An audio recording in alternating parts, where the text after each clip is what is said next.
The derelict floated in the silence between stars. Commander Zithra of the Calthrine Expeditionary Fleet had seen dead ships before. Hulks stripped by raiders. Wrecks twisted by asteroid collisions. Even the haunting shells left behind after plague ships were abandoned to the void. But this one was different. The human vessel hung motionless against the black, its hull scarred but intact. No distress beacon. No radiation signatures. No signs of structural failure. Just silence. "Scans complete, Commander," her sensor officer reported, his crest feathers flattening in unease. "Life support systems are still operational. Fusion reactor running at 17%. Emergency lighting active in multiple sections." Zithra's 4 eyes narrowed. "Operational? Then why no communications?" "Unknown. The ship's name translates as USSV Perseverance. Registry indicates it was a deep space research vessel. Crew complement." He paused. 43 humans. Was. "The ship has been adrift for approximately 2 standard cycles. No distress calls logged. No debris field. Commander." He turned to face her, his translator struggling with his next words. "There are no bodies on the thermal scan. But the ship's internal sensors show movement." A chill ran down Zithra's spine. She had commanded salvage operations for 12 seasons. She knew the look in her crew's eyes, the ancient prey animal fear that transcended species. Her people had evolved on a world of predators. They understood danger. "Movement," she repeated slowly. "Define movement." "Sporadic. Corridors 7 through 12. Engineering Bay 2. But Commander, the thermal signatures don't match human biology. They're cold. And they're not following standard patrol patterns." Zithra glanced at the view screen. The human ship looked so ordinary. Utilitarian design. Function over form. The humans were known for that, practical to a fault, building their vessels like tools rather than works of art.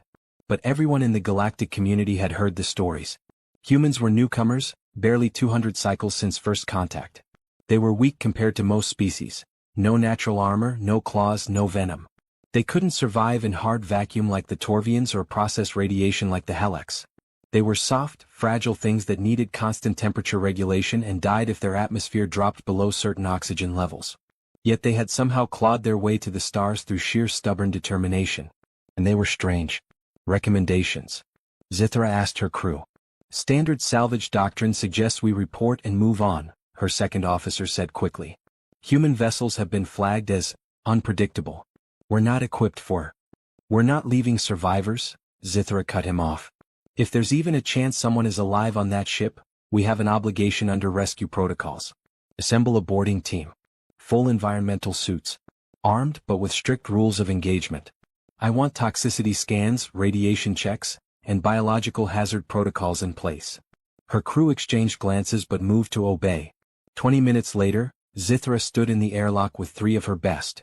Sergeant Kelvin, a hulking Vross warrior whose species had mastered combat long before spaceflight. Dr. Mira, a delicate fleen whose people had perfected medicine across 1,000 worlds. And Ensign Torque, young but sharp, his curiosity outweighing his common sense. "Remember," Zithra said as the airlock cycled open, "humans are unpredictable. Their ships reflect that. Stay together. Trust your sensors. And if anything seems wrong, anything at all, we extract immediately." The docking tunnel extended, magnetic clamps locking onto the human ship's hull with a metallic clang that echoed through the silence. The outer door was already open. "Commander," Kelvin rumbled, his weapon sweeping the corridor beyond. "The door should have been sealed. Emergency protocols would have." "I know," Zithra whispered. They entered. The corridor was dark except for flickering red emergency lights that cast everything in shades of blood. The walls were smooth metal, covered in human script. Warning signs. Directional markers. Safety protocols printed in that strange angular language they favored. "Life support is active," Dr. Mira reported, checking her handheld scanner. "Oxygen levels are slightly low but breathable. Temperature is odd. It keeps fluctuating. 20 degrees, then 15, then back to 20. Reactor malfunction?" Torque suggested. "No. The system is responding to something. Like it's trying to accommodate." She trailed off. "Accommodate what?" Zithra demanded. Before Mira could answer, a sound echoed through the corridor. Tap, tap, tap. Rhythmic. Deliberate. Growing closer. Kelvin's weapon snapped up. Contacts. Multiple. Moving from Section 7. The tapping grew louder. It wasn't the sound of boots on metal. It was something else. Something harder. Sharper. Then they saw it. A figure emerged from the shadows at the far end of the corridor. It was humanoid in shape but wrong in every way that mattered. It wore the tattered remains of a human uniform, but the body beneath was twisted. Too thin. Too angular. Its head tilted at an impossible angle, and when the emergency lights flickered across its face, Zithra saw empty eye sockets that somehow still seemed to see them. Its jaw hung open, revealing teeth that had grown too long, too sharp. And it smiled. By the ancestors, Mira breathed. What did they do? The thing that had once been human raised one hand.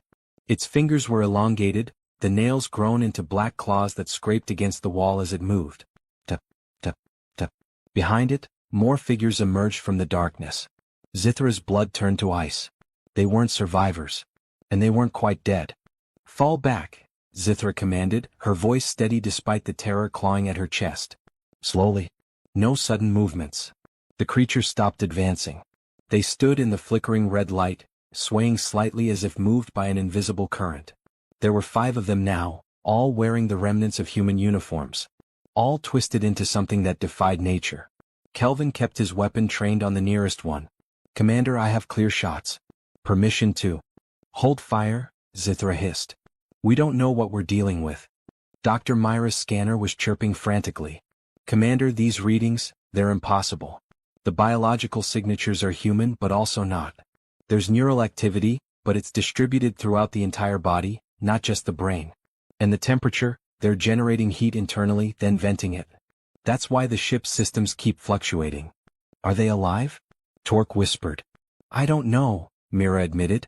By every definition I know they should be dead. But they're moving. They're aware. There. The nearest creature's head snapped toward them with mechanical precision. Its jaw worked silently as if trying to remember how to speak. Then, impossibly, it did. Leave. The word was barely human. A rasping whisper that seemed to come from everywhere at once. Zithra's translator struggled with it, feeding her competing interpretations. Depart. Flee. Escape. Run. We're here to help, Zithra said, fighting to keep her voice calm. We detected your ship. We thought there might be survivors. The creature's head tilted farther, nearly 90 degrees. Its empty eye sockets fixed on her. Survivors, it repeated. Then something that might have been a laugh rattled from its throat. Yes, we survived. What happened to you? Zithra asked. What happened to this ship? The creature's smile widened impossibly. Its jaw unhinged like a predator's. We found something. In the dark. Between the stars. We brought it back. It raised one clawed hand, gesturing vaguely behind them. We thought we could study it. Understand it. Control it. Control what?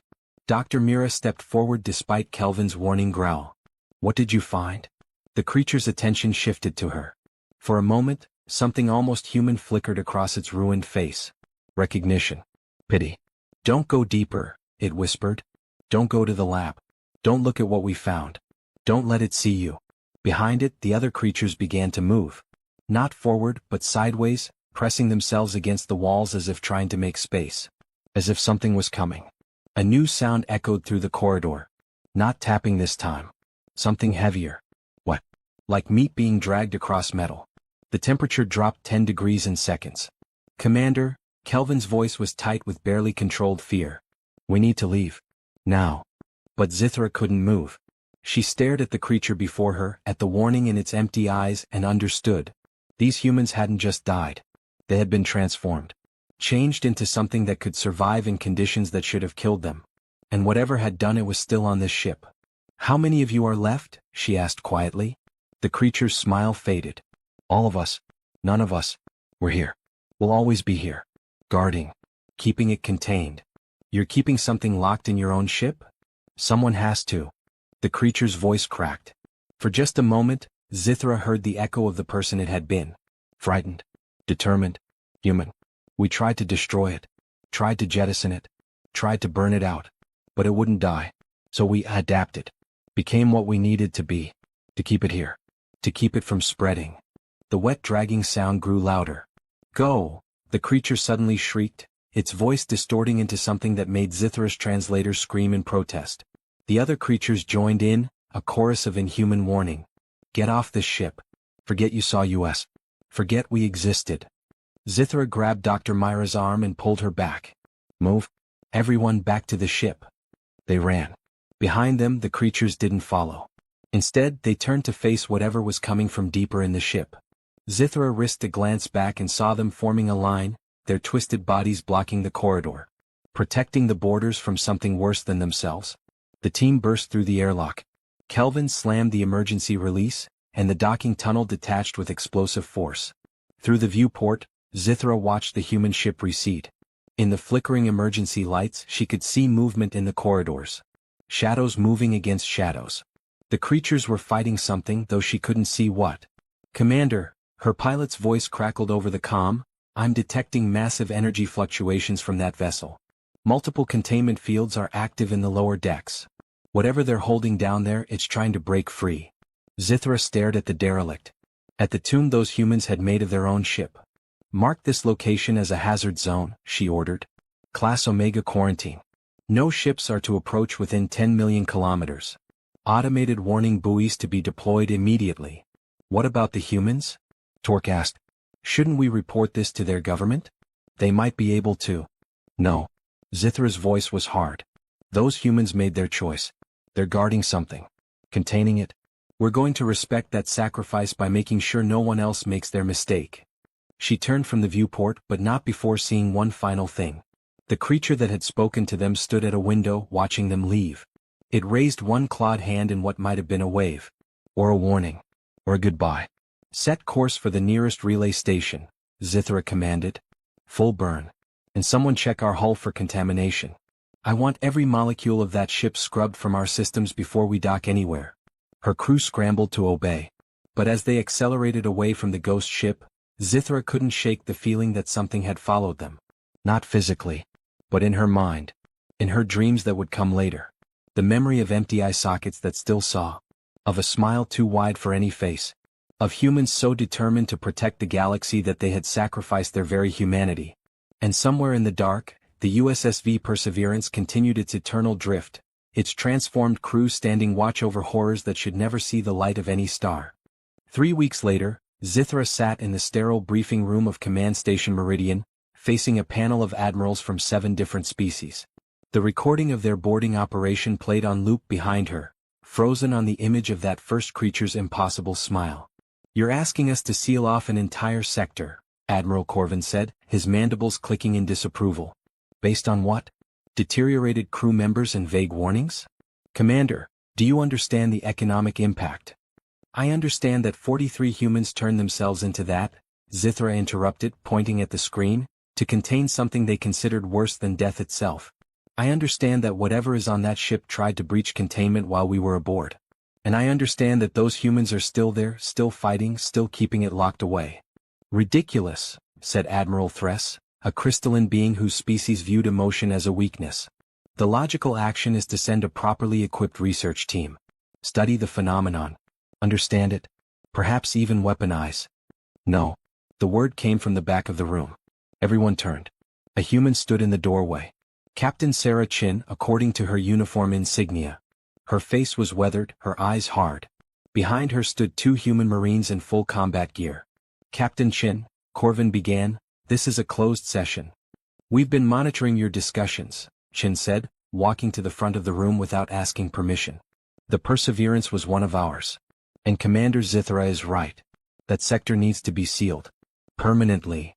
She placed a data chip on the table. This contains everything humanity knows about the Perseverance mission. It's not much. The ship went dark 6 months into a routine survey of uncharted space. We sent 3 recovery teams.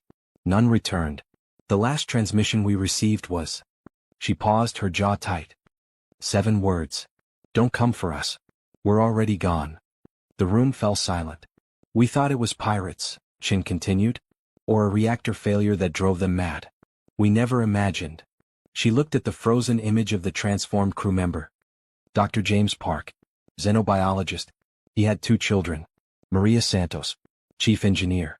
She was going to retire next year. I knew every person on that ship. Her voice cracked just slightly. Then hardened again. They chose to become that. to transform themselves, to stand guard for eternity over something so dangerous they couldn't risk letting it escape. That's not contamination. That's not madness. That's sacrifice. Zithra felt a shiver run through her. She had seen many species face death. But this was different. This was humans choosing a fate worse than death for the sake of others. What did they find? Dr. Mira asked quietly from her seat beside Zithra. Chen's expression went blank. We don't know. The transmissions were corrupted. But in the final log entry, Dr. Park described it as ancient, patient, hungry. He said it didn't kill them. It offered them something. A choice. Evolve or die. Become its servants or its food. And they chose neither, Zithra said softly. No. They chose option 3. They used their own research against it. Transformed themselves just enough to survive, but retained enough humanity to resist. To fight. To contain. Chen looked around the room. My species has a saying. From hell's heart I stab at thee. Those people are living that. Forever. Admiral Thress leaned forward. If this entity is as dangerous as you claim, why not destroy the entire ship? A fusion warhead would. We tried, Chen said flatly. Twice. Both times the weapons malfunctioned before impact. Guidance systems failed. Detonators refused to fire. Whatever is on that ship, it can affect technology from a distance. The only thing containing it is human will. Human stubbornness. Human refusal to give up, even when giving up would be mercy. She looked directly at Zithra. Commander, you did the right thing. Thank you for honoring their sacrifice. For not trying to rescue them. They don't want rescue. They want to be left alone to do their duty. Zithra nodded slowly. What will humanity do? We're establishing a permanent watch station at the edge of the quarantine zone. 3 ships, rotating crews, orders to destroy anything that tries to leave. We'll stand guard over our people while they stand guard over the galaxy. For how long? Asked Admiral Corvin. Chen's smile was bitter. Forever if necessary. That's what humans do. We're stubborn that way. The meeting concluded with the sector officially declared off-limits. As the admirals filed out, Chen approached Zithra. Commander, I need to ask you something. When Dr. Park spoke to you, did he seem to be in pain? Zithra thought back to those empty eye sockets, that too wide smile. But also to the moment of humanity that had flickered through. The warning. The concern for strangers. No, she said honestly. He seemed determined, purposeful. He knew what he was doing and why. He just wanted us to leave before we complicated things. Chen nodded, blinking rapidly. Good. That's good. Thank you. As the human captain walked away, Zithra called out. Captain Chen? Why do you think they didn't just abandon ship? Use the escape pods? Save themselves? Chen stopped and looked back. Because that's not who we are, Commander. We're the species that runs into burning buildings to save strangers. That throws ourselves on grenades to protect our squad. That stands between monsters and innocents even when we're hopelessly outmatched. She paused. We're weak. We're fragile. We die easily. But we don't quit. Ever. Epilogue. 6 months later, Zithra received a classified transmission. The Human Watch Station had reported unusual activity. The Perseverance had changed course. Not by much. Just a few degrees. Enough to keep it drifting away from populated space. Away from the places where the innocent lived. Even in their transformed state, even fighting an endless war against an entity beyond comprehension, the crew of the Perseverance was still protecting people. Still human in the ways that mattered most. Zithra filed the report and marked it for permanent archival. Someday, when the younger species asked why the galaxy feared and respected humanity in equal measure, she wanted this story to survive. The story of 43 humans who became monsters to fight something worse. Who sacrificed everything, even themselves, for people they would never meet. Who proved that humanity wasn't about flesh and